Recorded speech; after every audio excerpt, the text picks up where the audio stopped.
Soalan 1. Dalam solat berjamaah mohon Ustaz terangkan keadaan di mana makmum perlu atau tak perlu menghabiskan bacaan Fatihah bagi membolehkan makmum mendapat rakaat tersebut bersama imam. Mazhab Hanafi mengatakan al-imamu junnah, imam penanggung jawab. Maka makmum tak perlu baca sebab dah cukup bacaan imam. Makmum diam. Kalau ada makmum di belakang diam dari awal sampai akhir, solatnya sah. Sebab bacaan ini dah ditanggung oleh imam. Makmum apa namanya? Makmum diam. Mazhab Hanafi. Mazhab Maliki, kalau imam ni baca jahar, makmum tak perlu baca lagi. Sebab dia dah dengar. Bismillahirrahmanirrahim. Alhamdulillahi Rabbil Alamin. Ar-Rahmanir-Rahim. Diam dia. Cukup. Sebab dia dah dengar bacaan imam. Maliki. Kecuali pada zuhur dan asar. Dia mesti baca. Sebab dia tak dengar bacaan imam. Mana kita dengar? Mazhab Syafi'i. Makmum mesti baca Fatihah. Dan saya pakai mazhab Syafi'i. Saya tetap baca di belakang. Solat zuhur saya baca, solat asar saya baca, solat maghrib, isyak subuh pun saya baca. Bila Ustaz baca Fatihah, selepas imam baca. Ghairil maghdubi alaihim waladdallin. Amin. Baru saya baca Fatihah. Bismillahirrahmanirrahim. Alhamdulillah rabbil alamin. Ar-Rahmanir-Rahim. Sampai habis. Ini dia kata, waktu habis. Macam mana cepat betul imam? Ayat apa dia baca? Yasin. Allahu Akbar. Oh, pendek betul baca imam. Bila kita sampai ke masjid, imam itu nak rukuk, Allahu Akbar. Man adraka raka'atan faqad adraka salah. Siapa yang dapat rukuk, maka dia sudah dapat 1 rakaat. Maka bila kita masuk ke masjid, nampak imam nak rukuk, kita terus saja maju, tapi jangan terus rukuk. Banyak juga makmum ni terus rukuk. Allahu Akbar. Mana takbiratul ihram? Takbiratul ihram dulu. Allahu Akbar. Allahu Akbar. Mana Fatihahnya? Fatihah makmum ditanggung imam. Dalam mazhab Syafi'i sekalipun, bila dapat imam sedang rukuk, takbiratul ihram terus rukuk, sudah terhitung 1 rakaat. Soalan 2, jika imam tak menyedari solatnya batal atas sebab-sebab tertentu, bagaimana status solat makmum yang mengikutnya sehingga salam? Adakah makmum masih dapat fadilat pahala? Kita sembahyang, manakala imam sujud, Allahu Akbar, nampak ditumit imam, apa tu? Cat. Orang Kuala Lumpur sebut cat juga. Pen. Itu kalau ada ditumit atau di kulit, itu air wuduk tak masuk. Air wuduk bila tak masuk, wuduk batal. Kalau wuduk batal, solat batal. Maka kalau imam itu solat dia batal, makmum mufaraqah, memisahkan diri daripada imam. Selepas solat bagi tahu imam, tu imam, tu tumit awak. Oh, aku tak nampak tadi. Iyalah, tumit mana nampak? Orang lain tengok. Dan sebab itu wuduk tu mesti kita tengok semuanya. Itu yang zahir. Bagaimana kalau kita tak tahu? Nahnu nahkumu bizawahir. Rupanya imam ni pula imam yang tak banyak belajar. Dia pula takut dan malu. Sebenarnya tengah sembahyang tadi dah keluar angin. Kita tak tahu. Dia tak bagi tahu. Maka kita tidak dihukum pada yang kita tak tahu.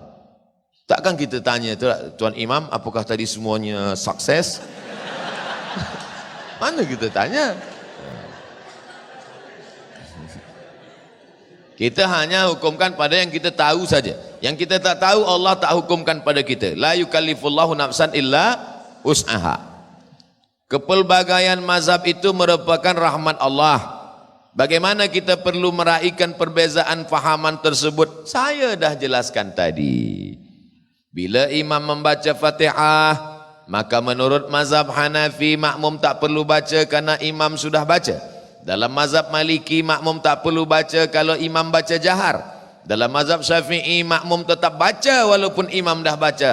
Sebab mazhab Syafi'i berpegang pada hadis la salata liman lam yaqra bi Fatihatil kitab, tak sah sembahyang bagi sesiapa yang tak baca Fatihah. Saya sampaikan 3 mazhab, tapi saya jelaskan dalam perkara ini saya berpegang pada mazhab Syafi'i. Kenapa Ustaz sampaikan 3 tadi?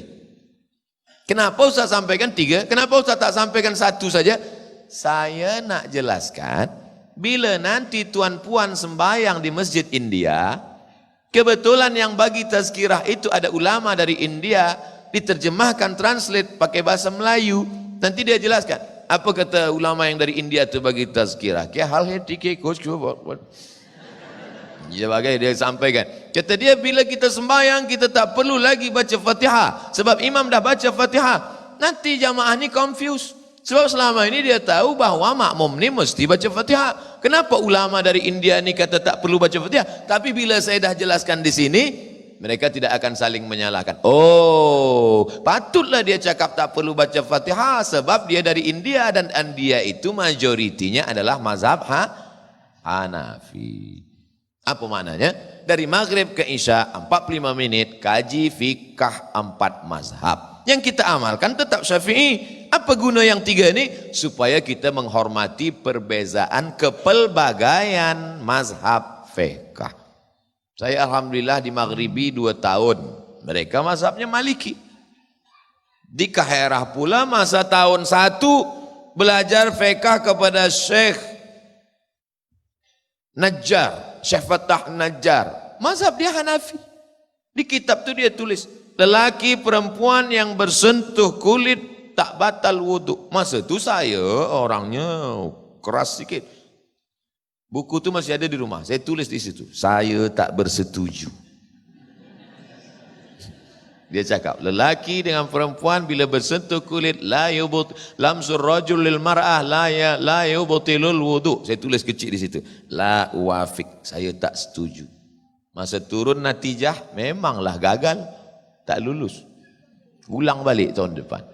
Tahun depan jumpa dengan Syekh Dr. Rajai. Dia tulis, lelaki dengan perempuan bila bersentuh kulit batal.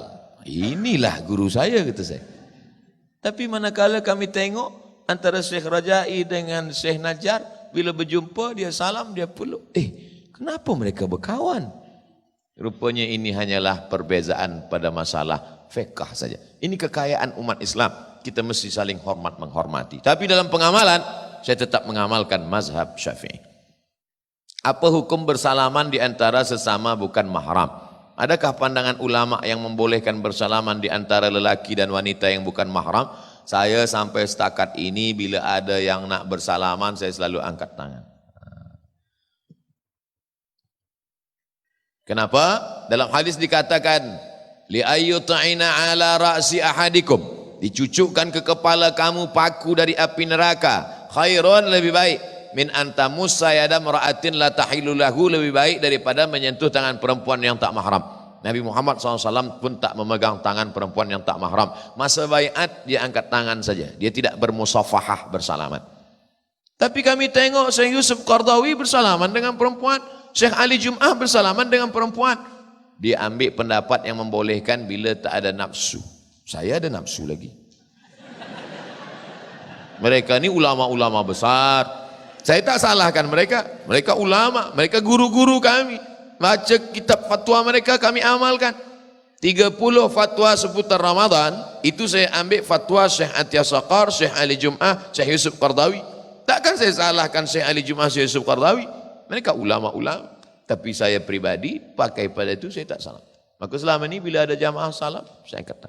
Ada juga setengah orang bila nak salamin dia dah tua, nenek-nenek, dia kata haram.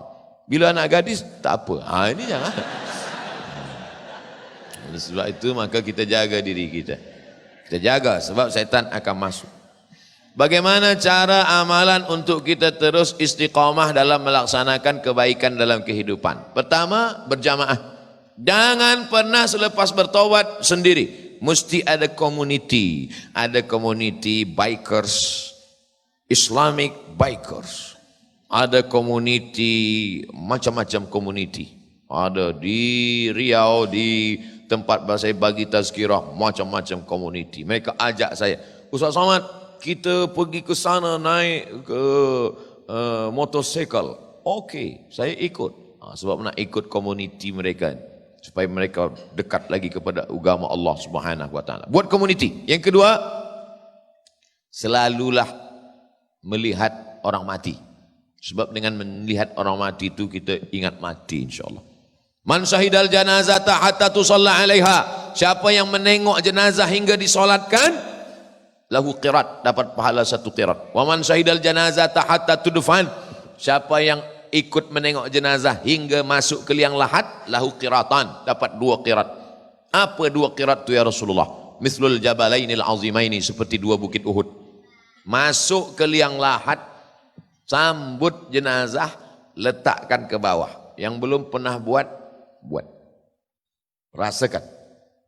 Naik ke atas, orang tanya, macam mana rasanya? Susah nak diungkapkan dengan kata-kata.